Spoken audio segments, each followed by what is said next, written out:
Muy buenos días a todos y a todas. Aquí seguimos con nuestro curso de la filosofía de Nietzsche, vida y voluntad de poder en curso virtual.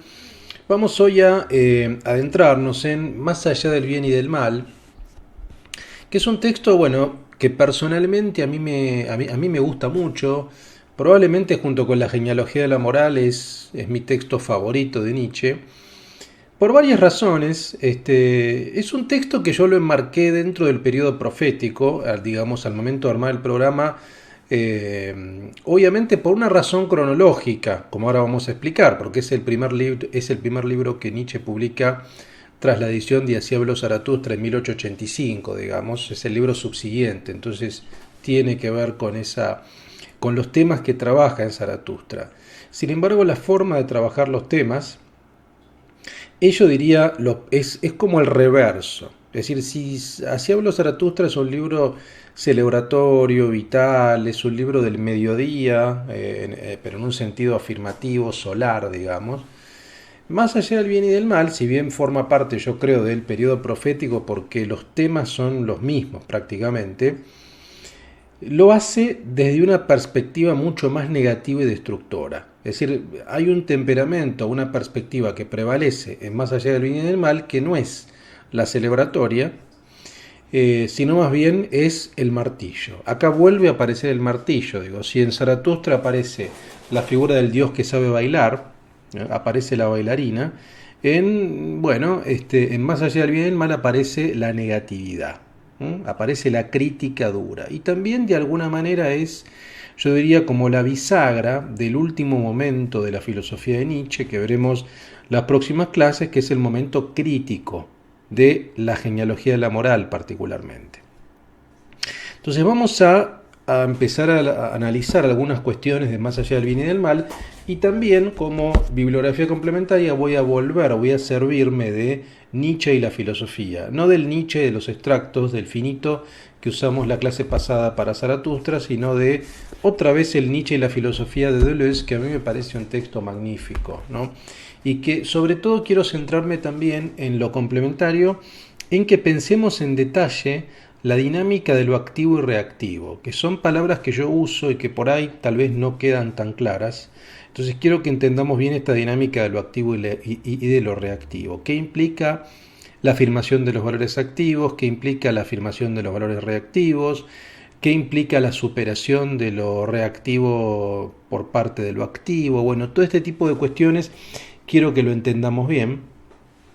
Esto aparece parcialmente en Más allá del bien y del mal, y aparece sobre todo también luego en La genealogía de la moral, que es un texto de 1886. Entonces voy a empezar primero hablando, antes de arrancar, es un texto también muy polémico. Bueno, todos los textos de Nietzsche suelen ser polémicos a veces por el tono, ¿no? Porque tiene ese tono, como decíamos antes, belicoso, ¿no? Entonces a veces es una filosofía que puede parecer agresiva muchas veces por ese tono belicoso, por ese tono confrontativo fuertemente, que uno puede entenderlo tal vez porque Nietzsche está confrontando con siglos de filosofía desde su punto de vista nihilista, ¿no? De hecho, el nacimiento de la filosofía a partir del origen de la tragedia, desde Sócrates, su padre fundador, se hace negando el elemento dionisíaco. Por tanto, prácticamente toda la historia de la filosofía, desde Sócrates hasta Kant, se basa en la negación de la vida, según la perspectiva de Nietzsche. Solamente quedan afuera los presocráticos, ¿no? Y algunos filósofos particulares, digamos, como Schopenhauer, o ciertos filósofos que él admira, algunos trágicos, ¿no? Pero bueno, prácticamente toda la historia de la filosofía se constituye en función de la negación y de los valores ascéticos. Entonces, ese tono belicoso se entiende también por el objetivo del programa de Nietzsche. En este texto, en Más allá del bien y del mal, hay observaciones, por ejemplo, respecto del feminismo, respecto de la mujer,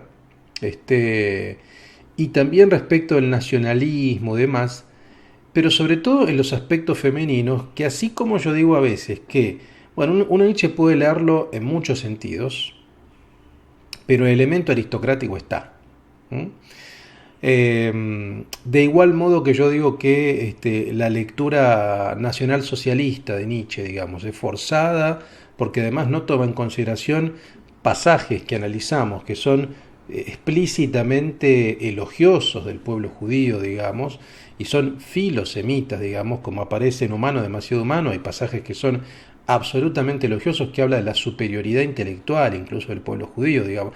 Por tanto, las lecturas que uno puede ser antisemitas o nacionalsocialistas de la filosofía de Hitler que aparecen vía su hermana son impropias, yo creo, e implica una tergiversación radical. En todo caso, lo que hay en Nietzsche es una crítica a los rabinos, es decir, pero más que nada es una crítica a las jerarquías eclesiásticas o a las jerarquías de todo tipo. Entonces, eso está, así como critica la figura del Papa, así como critica la Iglesia, critica por supuesto también a los rabinos, digamos, o sea, critica todo tipo de estructuración jerárquica de poder religioso, pero no tanto al pueblo, digamos, ¿no? Entonces no hay una visión antisemita. Bueno, así como digo esto, también tengo que decir que hay algunos pasajes en Más allá del bien y del mal que son misóginos, que no hay vuelta de hoja. Yo creo, digamos, no es mi lectura, o sea, no hay vuelta de hoja. Entonces, esto también hay que decirlo. O sea, es un filósofo problemático tal vez por eso, porque tiene aspectos que no son salvables, ¿no? Así como lo mismo sucede con Heidegger, digamos, ¿no? Que está probado, está testimoniado, hay documentación explícita, donde su nacionalsocialismo es históricamente probado. O sea, fue un filósofo que formó parte del Partido Nacional Socialista, que fue nazi. Esto está, si antes había alguna especulación, alguna sutileza, digamos, luego de la edición de los cuadernos negros, de lo que se llaman los cuadernos negros, donde hay directamente expresiones por parte de Heidegger, no de Nietzsche, ¿no? Este es otro caso, que son explícitamente antisemitas, no hay duda. Ahora, a veces estos filósofos nos ponen frente a esa disyuntiva. Bueno, ¿qué pasa frente a un filósofo que tiene afirmaciones misóginas como Nietzsche? ¿Qué es lo que sucede? ¿Qué pasa frente a un filósofo probadamente nazi como Heidegger que se hace con su filosofía? Bueno, cada uno por ahí tendrá su posición. Yo creo que igual, a pesar de esos elementos que son problemáticos, siguen siendo filósofos de extraordinario valor, ¿no? Y que incluso uno puede interpretarlos en contra de las propias expresiones misóginas de Nietzsche, digamos, o de las expresiones antisemitas de Heidegger. Es decir, incluso uno puede usar sus propias filosofías, o sea, uno puede usar a Nietzsche contra Nietzsche.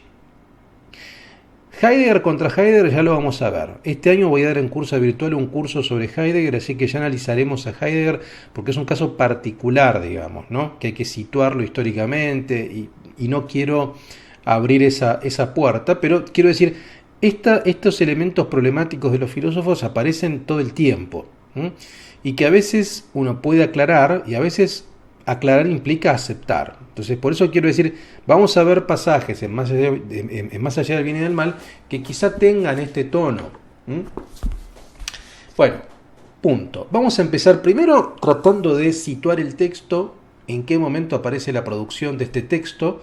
Para mí es más importante ver en qué momento se produce, en qué momento se escribe, que la fecha de publicación, que como decíamos antes, la fecha de publicación en el caso de la filosofía de Nietzsche es problemática, porque muchos textos se publicaron póstumamente, otros muy a destiempo respecto de la fecha de escritura. Entonces, Más allá del bien y del mal es el primer libro publicado por Nietzsche, tras la edición de la cuarta parte de Así habló Zaratustra en 1885.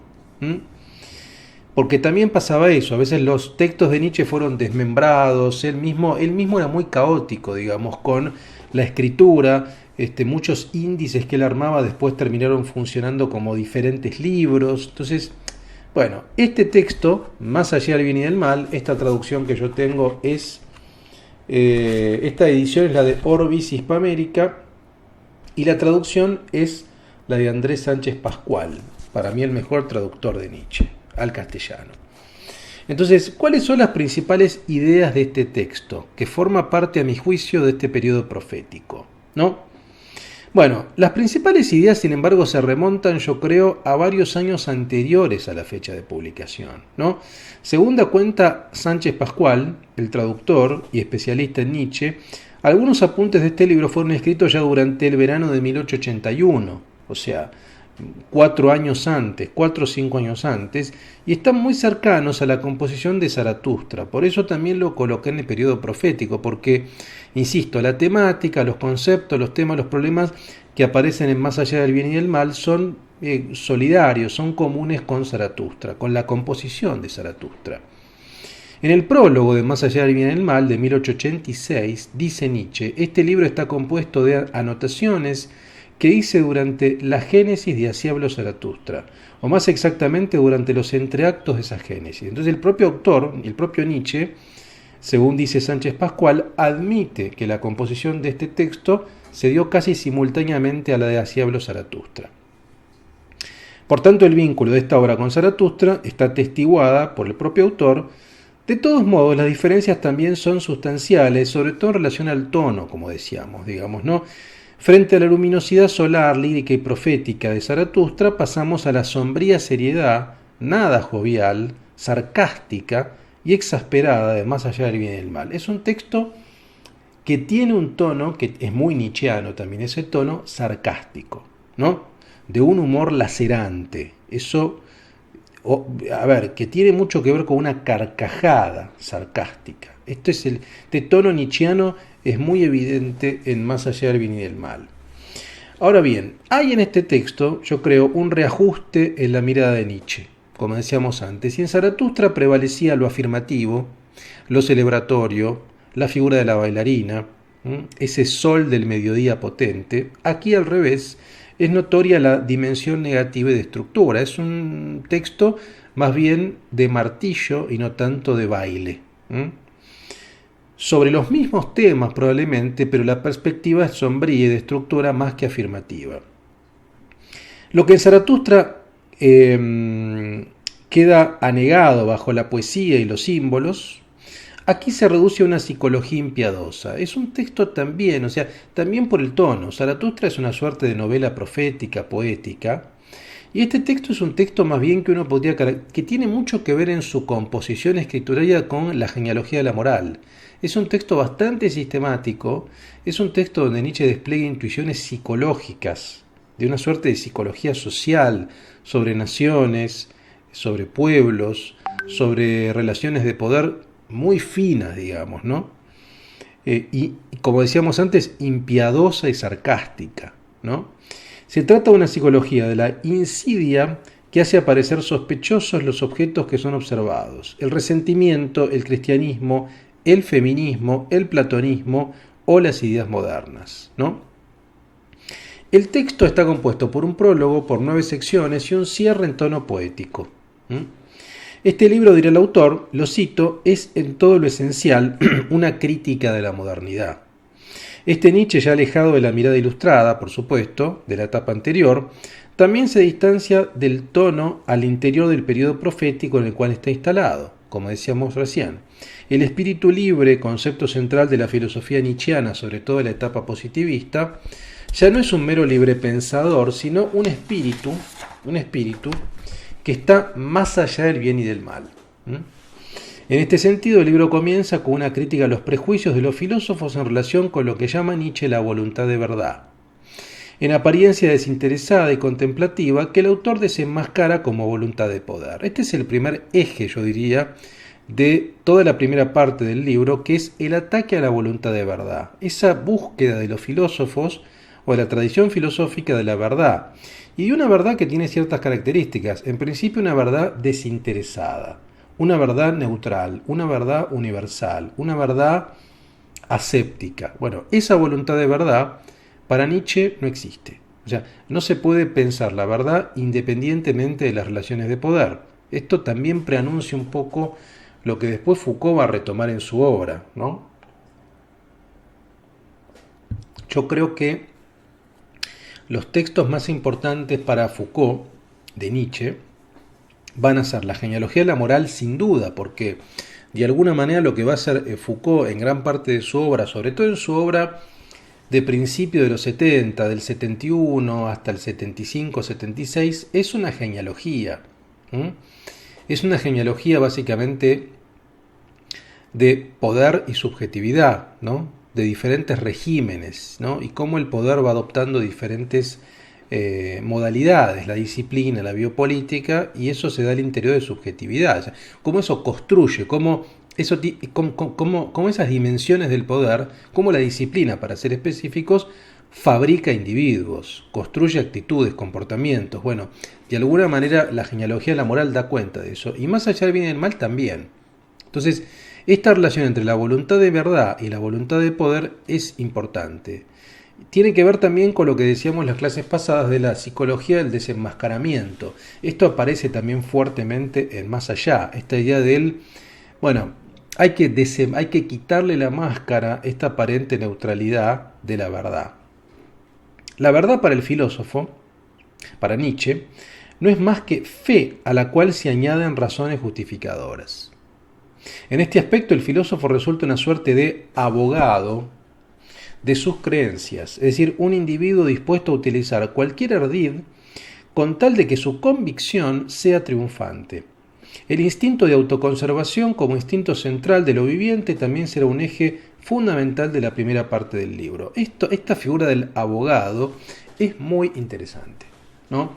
Y yo creo que acá Nietzsche tiene una intuición poderosa, en el sentido de que es verdad, a veces, y es bastante regular esta noción, de que los filósofos no parten tanto de la razón como de una suerte de, no sé, una suerte de fe, una suerte de convicción que tiene fundamentos emocionales y pasionales, y esto le da la razón a Nietzsche, digamos, ¿no? Desligar la filosofía de la emoción y la pasión y pensar la filosofía simplemente como un trabajo, como una entelequia meramente conceptual, ajena a todo tipo de emoción, es falso. Nietzsche lo que va a decir es, en principio no se puede separar, así como no podemos separar verdad de poder, tampoco podemos separar defensa de las ideas filosóficas de emocionalidad. De alguna manera el filósofo es el abogado o trata de justificar racionalmente una convicción que tiene una base emocional. Este es el punto. O sea, el punto de partida no es tanto la razón, sino la emoción o la pasión o la convicción que deviene de esa emoción. Ahora, sobre esa convicción y emoción se constituye la figura del abogado. El abogado, defensor, digamos, tiene que defender esa posición echando mano de recursos legales en el caso de un juicio. En este caso, como esto no es un tribunal, echando mano de recursos racionales, conceptuales. Pero si vamos al origen, esos recursos son secundarios y están en función de la emoción y de la convicción que se basa en cierta fe. Entonces, esta aparente neutralidad, objetividad, no existe. Los filósofos, según Nietzsche, por supuesto, se basan siempre en elementos emocionales que posteriormente van a ser defendidos con convicciones que se basan en una estructuración racional. Quiero decir, la razón está apoyada sobre una suerte de base emocional, ¿no? Y acá me parece que tiene un elemento. O sea, a ver, yo creo, esta por supuesto es mi posición personal, me parece que en esta afirmación Nietzsche tiene cierto grado de verdad. A ver, que no se puede separar la racionalidad del elemento emocional, no solamente para la filosofía, digo, tanto para la filosofía como para cualquier actividad, me parece que es inapelable en el sentido de la antropología, es decir, si uno parte del diagnóstico que hace Nietzsche en El origen de la tragedia, de que los hombres no somos apolíneos solamente, de que somos apolíneos, de que hay una dimensión apolínea y hay una dimensión dionisíaca. O sea, tratar de leer al hombre solamente cortado, como en tajadas, digamos, es no tener una... A ver, yo coincido con Nietzsche en este aspecto, es no leer al hombre de manera integral. Digamos. Tenemos una dimensión, llamémosle apolínea o, digamos, o dionisíaca, o llamémoslo como queramos, una dimensión emocional, pasional, sensible y una dimensión racional, es indudable, digamos, ¿no? O sea, los hombres somos las dos cosas, somos razón y somos deseo, somos emoción, digamos, ¿no?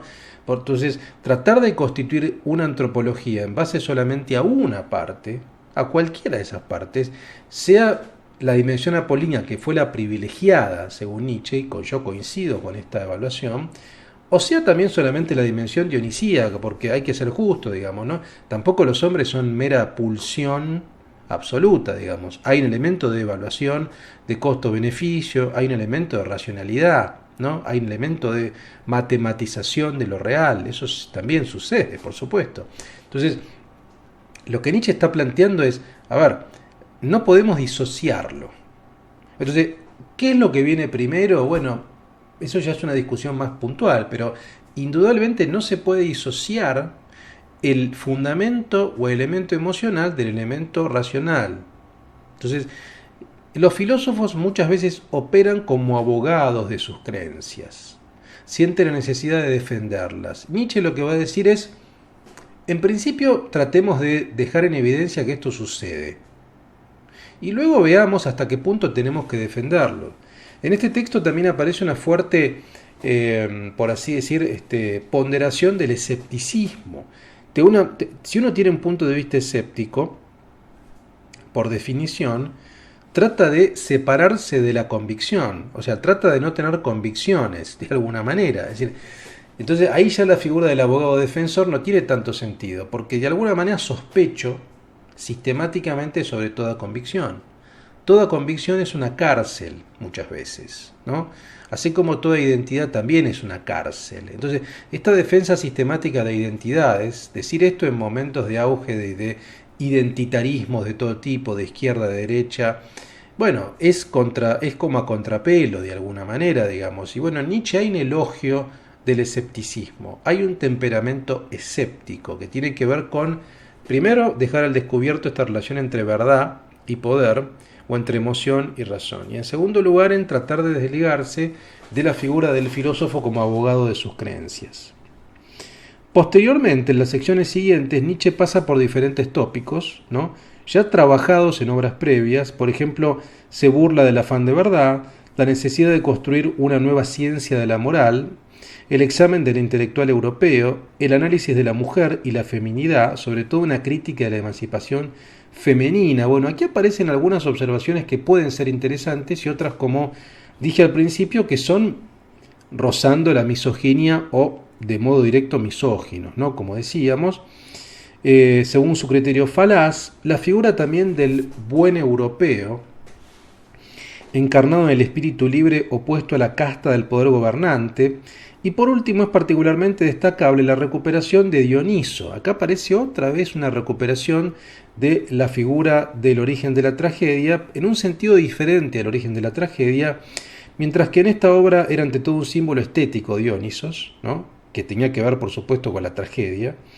Aquí se presenta más bien como un dios filósofo y del conocimiento, que otorga su saber a sus discípulos con la finalidad de hacerlos más fuertes, más malvados, ese es el término que utiliza Nietzsche, y más hermosos. En definitiva, como nos dice el propio autor, este ser libre carece de toda palabra benévola, ¿no? También hay una crítica muy fuerte a las nociones de compasión, ¿no?, de bondad. Esto yo creo que preanuncia la genealogía de la moral, porque tiene que ver sobre todo con la reversión, con la torsión, con la deconstrucción en algún punto que va a hacer Nietzsche de estas palabras, de bueno y malo. Entonces, cuando Nietzsche utiliza el término malvado, malo, hay que leerlo sobre todo, yo creo, en términos de, bueno, no malo en un sentido, a ver, ¿cómo decirlo?, judío-cristiano, sino malo en un sentido de crítico de ciertos valores. Es decir, como por ejemplo como el valor de la compasión, que esto puede resultar muy contraintuitivo. En general, a ver, es fuerte criticar la compasión, ¿no?, pero Nietzsche lo hace. Volviendo nuevamente a lo que decíamos antes del elemento aristocrático de su filosofía, lo hace y lo fundamenta de una manera interesante, digamos, ¿no?, porque él tiene la idea de que la compasión, de que la ausencia de compasión, por eso es malvada la figura, porque no tiene compasión. Esto de acuerdo a la perspectiva judio-cristiana o de los ideales ascéticos. Alguien malo es alguien carente de compasión. Bueno, para Nietzsche eso no implica algo peyorativo, al revés, es algo positivo, digamos, ¿no? La compasión es una suerte de sentimiento moral que se desprende, según Nietzsche, de, insisto, el ideal ascético, de renunciamiento y sobre todo la figura del sacerdote, que para Nietzsche no hace sino poner sal en las heridas. Digo, la compasión, lejos de curar, según Nietzsche, lejos de curar, lejos de proteger, lejos de hacer una buena acción, destruye al otro. Es decir, lo hace más esclavo en algún punto. Digo, ser compasivo con otra persona no hace sino fortalecer una relación de dominio respecto de esa persona. Por eso aparece la figura de la sal en las heridas. Digo, bueno, se acerca al sacerdote que va a ser compasivo con esa persona y lejos de liberar a esa persona, de hacerle un espíritu libre, un Freiergeist, la hace una persona dependiente del poder pastoral. La hace una persona dependiente del rebaño. Entonces, a ver, ¿qué es más malvado? El que niega la compasión y por tanto niega la dinámica pastoral de dependencia, de esclavitud y de autonegación del cuerpo, de los deseos, ¿no? ¿Ese es más malo? ¿O es malo al revés? El que insta, el que trata de estimular el fortalecimiento personal, el despliegue de la voluntad de poder, la crítica del poder pastoral. ¿Quién es más malo? Bueno, depende del parámetro que usemos. Esto es algo que veremos también más allá en la próxima clase respecto de la genealogía de la moral, donde Nietzsche hace una reevaluación de los conceptos bueno y malo. Por eso acá aplica la figura de malvado. Malvado según el criterio también judio-cristiano, que para Nietzsche es algo positivo. O sea, lo que la moral judio-cristiana o la moral de esclavos, como él la llama, define como malvado, para él es algo bueno. Porque un malvado es alguien que no tiene compasión. Y no tener compasión para Nietzsche es algo positivo. Porque desactiva ese círculo vicioso de estimulación de la dependencia, del dominio y de la autodenigración, digamos, ¿no? Es el que estimula una ética de la diferencia aristocrática. Sé que suena difícil, o sé que puede sonar muy polémico o muy belicoso, pero pensemos esto, porque también yo también tengo la impresión de que con Nietzsche, bueno, como decíamos antes, se deja llevar por la emocionalidad. Y como uno está formateado también a veces digamos, de un modo independiente de si uno tiene determinada religión, digo, uno está formateado, una cultura que hegemónicamente tiene determinadas características ascéticas, yo creo, y hay una formación cultural judio-cristiana, digamos, es indudable. Lo que Nietzsche dice es muy contraintuitivo y es muy contrahegemónico, y por eso a veces la primera reacción es de rechazo, es decir, no, ¿cómo está diciendo esta barbaridad? Bueno, pero precisamente eso es un filósofo. Esto lo digo no solamente con Nietzsche, lo digo también, no sé, cuando analizamos a veces a Foucault o en un curso que dimos de Preciado. Es decir, esto es un filósofo. Un filósofo tiene que lograr a veces también esa reacción. Es la figura socrática, aunque no le guste a Nietzsche, del tábano. ¿El tábano qué hace? Molesta. El tábano es ese bicho que pica permanentemente y molesta a los caballos, a las vacas, digamos. ¿No? Sí, el filósofo tiene esta función de ser un aguijón, como en la figura Matrix, ¿no? Donde dice Morfeo a Neo, like a splinter in your mind, digamos, como una suerte de aguijón, como una astilla en tu cabeza volviéndote loco. Eso tiene que ser un filósofo también. Y Nietzsche es el aguijón, Nietzsche es la astilla, Nietzsche es el tábano. Molesta, es belicoso, nos hace reaccionar, nos puede generar repulsión, incluso a veces también. Bueno, pero eso nos hace pensar, eso nos hace resquebrajar determinada cristalización conceptual que uno tiene, porque a veces uno no es del todo consciente que uno es un efecto de una cultura determinada, que uno es un efecto del poder, como diría también Foucault. Entonces, en Más allá del bien y del mal, de alguna manera lo que hace Nietzsche es eso de una manera muy sarcástica y muy revulsiva, bastante diferente hacia Habló Zaratustra. Vamos al texto ahora. De hecho, el texto arranca en el prólogo. Ya el prólogo arranca con una frase que para mí es extraordinaria. Así empieza el libro. Dice, suponiendo que la verdad sea una mujer. ¿Cómo? ¿No está justificada la sospecha de que todos los filósofos, en la medida en que han sido dogmáticos, han entendido poco de mujeres? De que la estremecedora seriedad, la torpe insistencia con que hasta ahora han solido acercarse a la verdad eran medios inhábiles e ineptos para conquistar los favores precisamente de una mujer. Lo cierto es que ella no se ha dejado conquistar, y hay toda una especie de dogmática está ahí en pie con una actitud de aflicción y desánimo. Sí, es que en absoluto permanece en pie, pues burlones hay que afirman que ha caído que toda dogmática yace por el suelo, más aún que toda dogmática se encuentra en las últimas.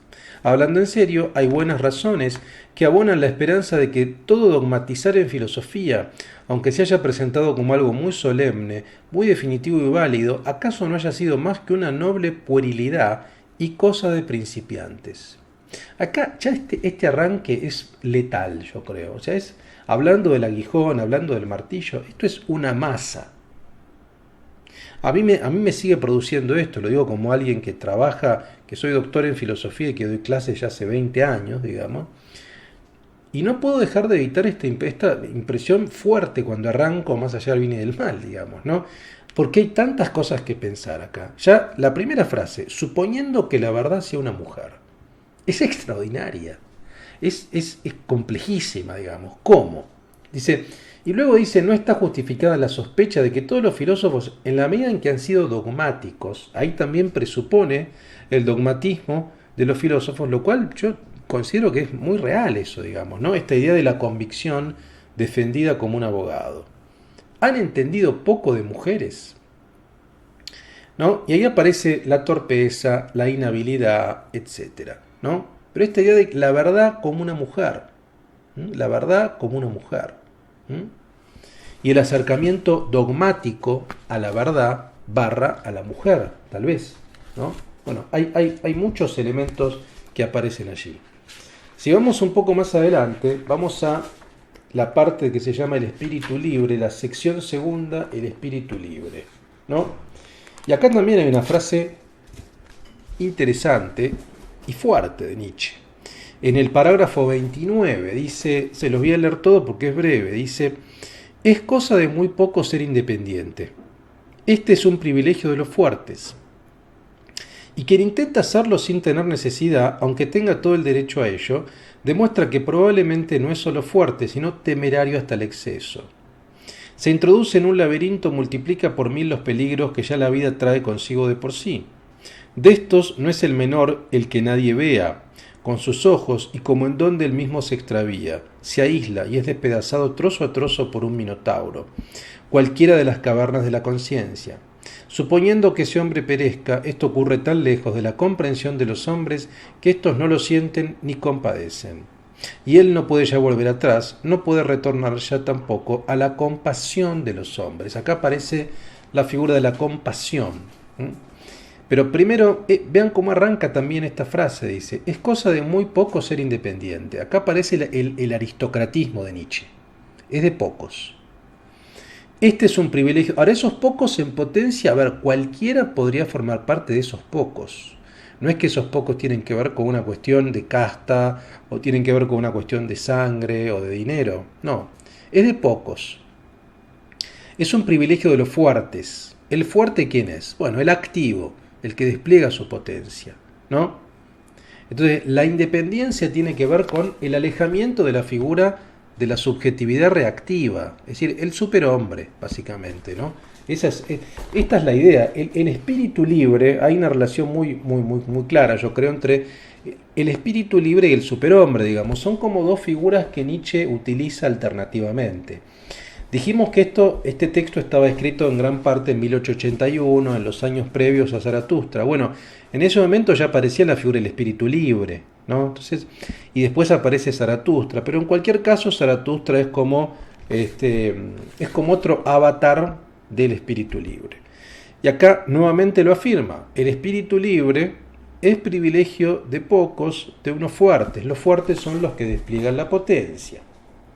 Y después, subsiguientemente, Nietzsche da, bueno, las virtudes de un hombre vulgar, ¿no? Etcétera. Vean lo que dice acá. En el parágrafo 42, ¿no? Un par de características respecto de los filósofos. Dice, un nuevo género de filósofos está apareciendo en el horizonte. Yo me atrevo a bautizarlos con un nombre no exento de peligros. Tal como yo los adivino, tal como ellos se dejan adivinar, esos filósofos del futuro podrían ser llamados con razón, y acaso también sin razón, tentadores. Tentadores.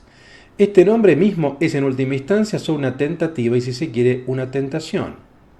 Y luego sigue en el parágrafo 43. Dice, ¿son estos filósofos venideros nuevos amigos de la verdad, entre comillas? Es bastante probable. Pues todos los filósofos han amado hasta ahora sus verdades, mas con toda seguridad no serán dogmáticos. A su orgullo, también a su gusto, tiene que repugnarles el que su verdad deba seguir siendo una verdad para cualquiera, cosa que ha constituido hasta ahora el oculto deseo y el sentido recóndito de todas las aspiraciones dogmáticas. Mi juicio es mi juicio, mi en bastardilla. No es fácil que también otro tenga derecho a él, dice tal vez el filósofo del futuro. Hay que apartar de nosotros el mal gusto de querer coincidir con muchos. Esa frase, acá tenemos el tono sarcástico. Nietzsche lo que logra, esto no lo logra, a mi juicio, casi ningún filósofo, es reírse. Es raro que uno se ría cuando lee filosofía. Bueno, con Nietzsche eso sucede. O sea, así como me surgió espontáneamente, porque eso es una frase de una lucidez, digamos, y de un tono sarcástico, insisto, que es muy cómico. Realmente, cuando dice hay que apartar de nosotros el mal gusto de querer coincidir con muchos. Bueno, por supuesto que acá aparece el tono aristocrático, de nuevo, la crítica, la muchedumbre, el todos, ¿no? Pero el cómo lo dice es de un refinamiento que le saca una sonrisa a uno, ¿no? Nietzsche, antes que nada, es un gran escritor también, hay que decir eso. Y no muchos filósofos son grandes escritores. Nietzsche es un grandísimo escritor, digamos, ¿no? Dice, bueno, entre comillas, no es ya bueno cuando el vecino toma esa palabra en su boca. ¿Y cómo podría existir el bien común? La expresión se contradice a sí misma. Lo que puede ser común tiene siempre poco valor. Acá otra vez el tono aristocrático. Lo que puede ser común tiene poco valor. En última instancia, las cosas tienen que ser tal como son y tal como han sido siempre. Las grandes cosas están reservadas para los grandes, los abismos para los profundos, las delicadezas y estremecimientos para los sutiles, y en general, he dicho, y dicho brevemente, todo lo raro para los raros. Bueno, claramente el elemento aristocrático aparece, y insisto, y el tono sarcástico, por supuesto, aparece, ¿no? Sobre el espíritu libre, veamos en el parágrafo 61 de la parte que se llama el ser religioso. Dice, el filósofo entendido en el sentido de que lo entendemos nosotros los espíritus libres, como el hombre que tiene una responsabilidad más amplia de todas, que considera asunto de su conciencia el desarrollo integral del hombre, ese filósofo se servirá de las religiones para su obra de selección y educación, de igual modo que se servirá de las situaciones políticas y económicas existentes en cada caso, ¿no? Dice, este influjo selectivo y seleccionador, es decir, tanto destructor como creador y plasmador que se puede ejercer con ayuda de las religiones, es un influjo múltiple y diverso, según sea la especie de hombres de que queden puestos bajo el anatema y la protección de aquellas. Para los fuertes, los independientes, los preparados y predestinados al mando, en los cuales se encarnan la razón y el arte de una raza dominadora, la religión es un medio más para vencer resistencias, para poder dominar. Un lazo que vincula en común a señores y súbditos y que denuncia y pone en manos de los primeros las conciencias de los últimos, lo más oculto e íntimo de ellos que con gusto se sustraería a la obediencia. Bueno, y luego sigue. El uso de la religión también por parte de fuertes. Obviamente acá también hay algunas expresiones que son fuertes cuando habla de raza dominadora. Esto a veces es lo que genera cierta ambigüedad y es lo que habilita a veces lecturas, por así decir, filo nazi de Nietzsche, aunque yo insisto, para mí, pero bueno, es cierto que hay una utilización del término raza. Entonces, esto está, ¿no? Y raza dominadora. Ahora, ¿cuál es la raza dominadora? Acá no está explicitado, digamos, ¿no? Pero bueno, estos son los elementos, uno podría decir, bueno, al hablar de raza dominadora, Nietzsche es racista, y bueno, tal vez hay expresiones que son filorracistas en Nietzsche, esto también tenemos que admitirlo, así como hay expresiones filomisóginas, ¿no? Esto está. Entonces, esto es indudable que aparece o que puede aparecer a veces en los textos de Nietzsche, ¿no? Hay una parte en Sentencias e Interludios. Este texto también es muy aforístico, es muy bello también, así como tiene estos elementos problemáticos que uno dice filorracista, filomisógino. Después te sorprende y escribe esta sentencia que es Madurez del varón, dos puntos, significa haber reencontrado la seriedad que de niño se tenía al jugar. Es una belleza esta frase, digamos, ¿no? Es decir, y esto tiene que ver también con el Zaratustra, ¿no? Habrá recuperado la seriedad del niño. El niño es la inocencia del devenir, es la creación de nuevos valores. Digo, acá aparece nuevamente esta noción, o esta frase que es extraordinaria, que es la sentencia 108. Dice, no existen fenómenos morales, sino una interpretación moral de los fenómenos. Esto es, a ver, es una frase antikantiana totalmente, digamos, ¿no? O sea, para Kant sí había fenómenos y acciones morales, particularmente. Para Nietzsche hay interpretaciones morales. Esto ya lo veremos. Este libro también anticipa la genealogía de la moral, porque la genealogía de la moral es eso, digamos, es, bueno, una interpretación, a ver, una suerte de ensayo sobre que tiene un tono kantiano en su sistematicidad y demás, que da cuenta de, bueno, cuáles son las interpretaciones morales hegemónicas de lo bueno y lo malo, por ejemplo. En la página, bueno, marqué, por ejemplo, en el párrafo 199 de Para la historia natural de la moral, aparece un fuerte elogio de Napoleón, digamos, como decíamos antes, ¿no? Dice, qué alivio tan grande, qué liberación de una presión que se volvía insoportable constituye, a pesar de todo, para estos europeos animales de rebaño, la aparición de un hombre que mande incondicionalmente. Eso es cosa de la cual nos ha dado el último gran testimonio la influencia producida por la aparición de Napoleón. La historia de la influencia de Napoleón es casi la historia de la felicidad superior alcanzada por todo este siglo en sus hombres y en sus instantes más valiosos, ¿no? Bueno, acá aparece claramente el elogio de la figura de Napoleón contra esta figura del europeo rebaño, ¿no? A la cual retoma, acá la tengo también marcada en el párrafo 212 de Nosotros los Doctos, de la parte titulada así, dice, hay una fuerte crítica a esta figura del buen europeo, como decíamos antes, ¿no? Que es el europeo de rebaño en un sentido. Dice, hoy a la inversa, cuando en Europa es el animal de rebaño el único que recibe y que reparte honores, cuando la igualdad de derechos podría transformarse con demasiada facilidad en la igualdad de la injusticia, yo quiero decir, combatiendo conjuntamente todo lo raro, extraño, privilegiado del hombre superior, del deber superior, de la responsabilidad superior, de la plenitud de poder y el dominio superiores, que hoy el ser aristócrata, el querer ser para sí, el poder ser distinto, el estar solo y el tener que vivir por sí mismo, forman parte del concepto grandeza. Y el filósofo delatará algo de su propio ideal cuando establezca el más grande será el que pueda ser el más solitario, el más oculto, el más divergente, el hombre más allá del bien y del mal. Acá aparece el título, digamos, ¿no? El señor de sus virtudes, el sobrado de voluntad. Grandeza debe llamarse precisamente el poder ser tan múltiple como entero, tan amplio como pleno. Acá de alguna manera está sintetizado en este párrafo 212 de Nosotros los Doctos el planteamiento aristocrático del texto, y esto de estar más allá del bien y del mal tiene que ver también con estar más allá de la subjetividad,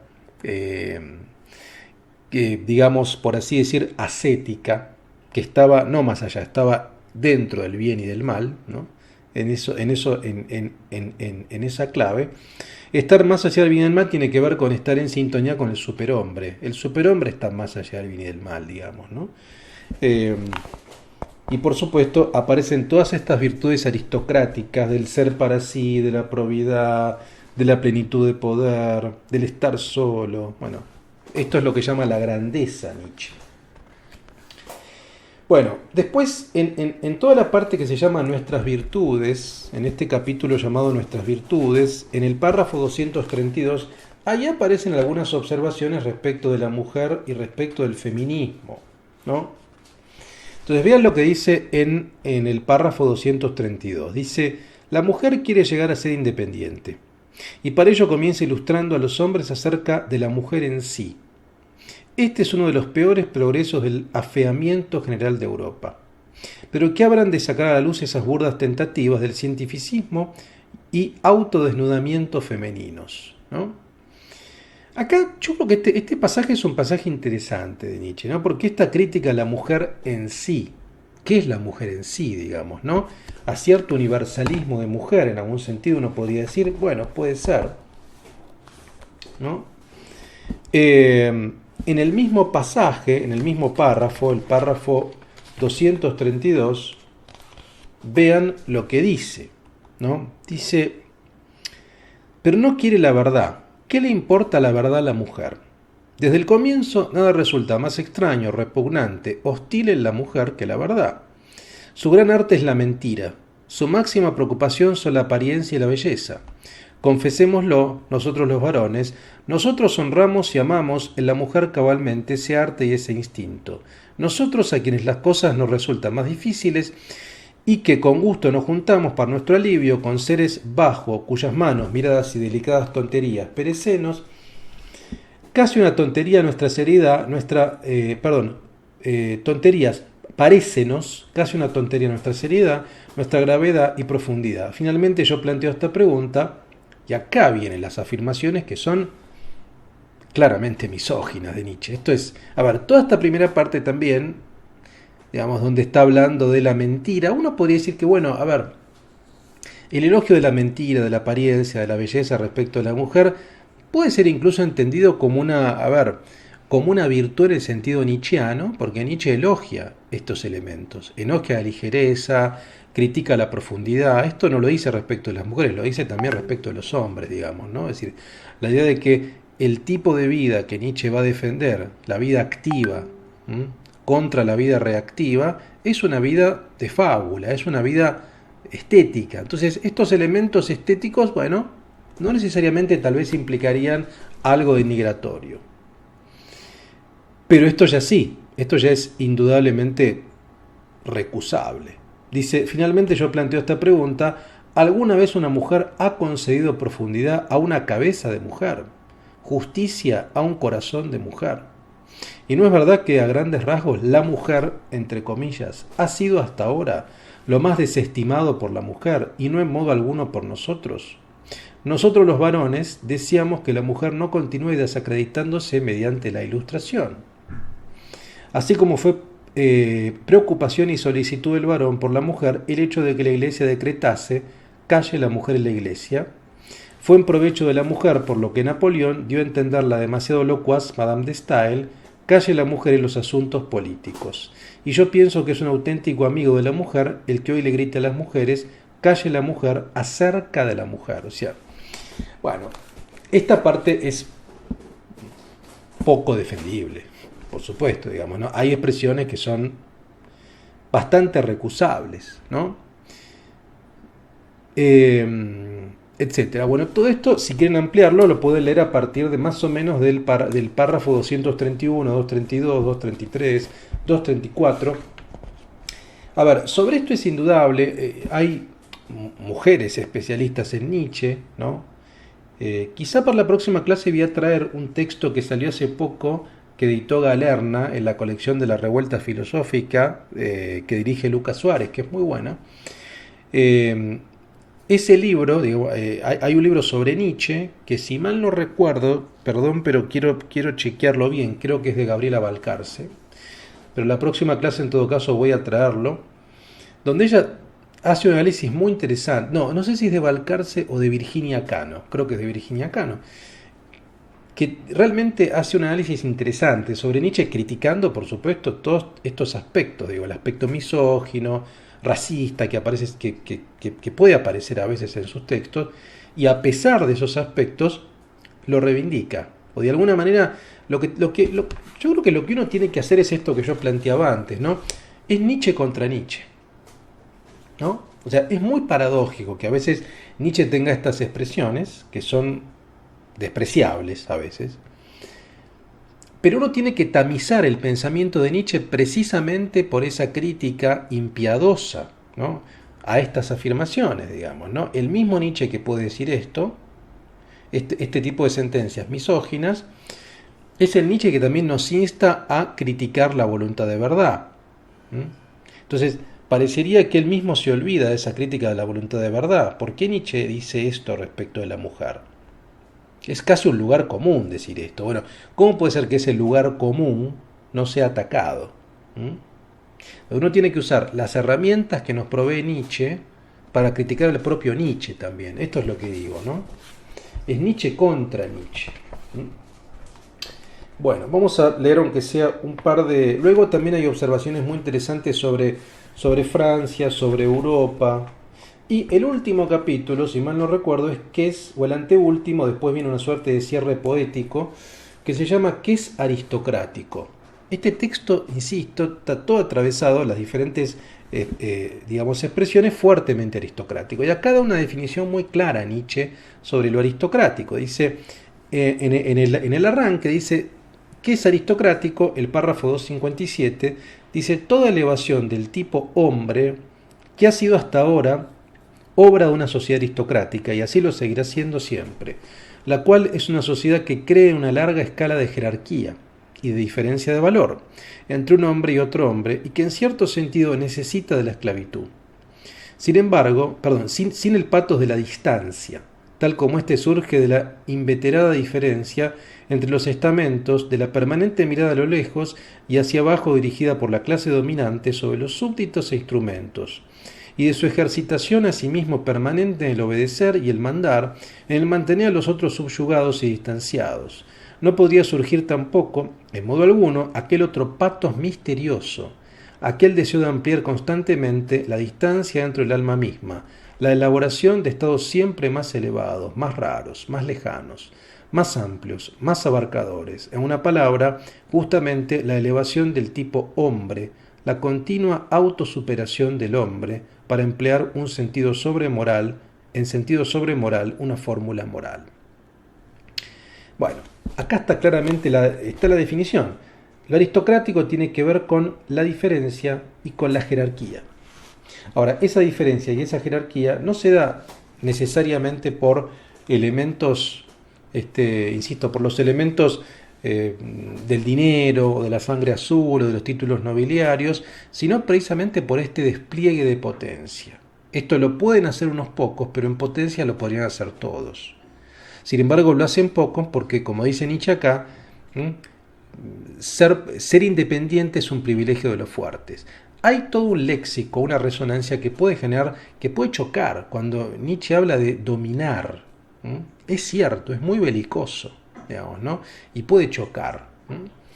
Pero ese es el texto. O sea, yo lo leo de la manera más aséptica posible y trato de ser equilibrado. Así como leo pasajes que me parecen extraordinarios de Nietzsche, tengo que leer la parte misógina de Nietzsche porque está. O sea, trato de ser equilibrado. Yo les muestro todo. Lo positivo, lo negativo, cada uno después saca sus propias conclusiones. Cada uno puede decir, bueno, a mí me parece más lo negativo que lo positivo, me parece más lo positivo que lo negativo. No lo sé, los juicios de valor los hacen ustedes. Yo trato de no hacer juicios de valor, o cuando hago un juicio de valor lo aclaro, digamos, ¿no? En todo caso, mi evaluación es criticar a Nietzsche con Nietzsche. Esto es lo que yo quiero y con esto voy cerrando la clase también. Quería leer algo más de Nietzsche y la filosofía de Deleuze, pero ya vamos 53 minutos, lo voy a dejar para las próximas clases. Y esta clase me parece que tiene mucho elemento, más allá de Bien y del Mal es un texto, insisto, polémico, belicoso, y que requería explicar un montón de cosas. Mi cierre es cuando uno lea estos textos, y no solamente Nietzsche, también un montón de textos filosóficos, a veces uno puede tomar herramientas que da el propio filósofo para criticar al propio filósofo. O sea, las herramientas conceptuales que nos proveen estos pensadores, que son fuertemente críticas, para procesarlos a ellos mismos. Entonces, esa es mi posición, por lo menos. Ahora, uno tiene que ser lo más honesto intelectual y ver los textos como están. Y la verdad es que Nietzsche dice unas cosas y dicen otras cosas, nos pueden caer mejor, nos pueden caer peor, pero en cualquier caso me parece que lo que predomina, en Más allá del bien y del mal, por supuesto, es el reverso de Así habló Zaratustra, como decíamos antes, ¿no? El tono sarcástico, destructor, que se opone al tono celebratorio, bailarín del mediodía de Así habló Zaratustra. Bueno, por supuesto que a mí me interesa escucharlos, así que en el foro interactivo, en el foro clases, opinen, hablen, critiquen a Nietzsche, por supuesto, es muy valioso.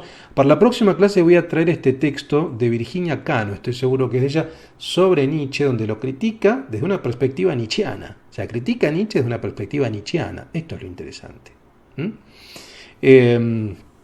Así lo compartimos y bueno, y seguimos el camino de este curso. La próxima clase vamos a ver, a mi juicio, el texto más, por así decir, más analítico de Nietzsche, que es La genealogía de la moral, que es un texto casi kantiano en su composición. Por supuesto que no es kantiano en su búsqueda, pero sí en su composición sistemática. Es un texto muy sistemático, digamos, ¿no? Y muy filológico, donde Nietzsche vuelve a su comienzo del origen de la tragedia, por lo menos apelando al análisis de términos griegos, latinos, etc. Bueno, cualquier duda, cualquier intervención, en el foro nos encontramos y la seguimos la próxima clase. Les mando un fuerte abrazo.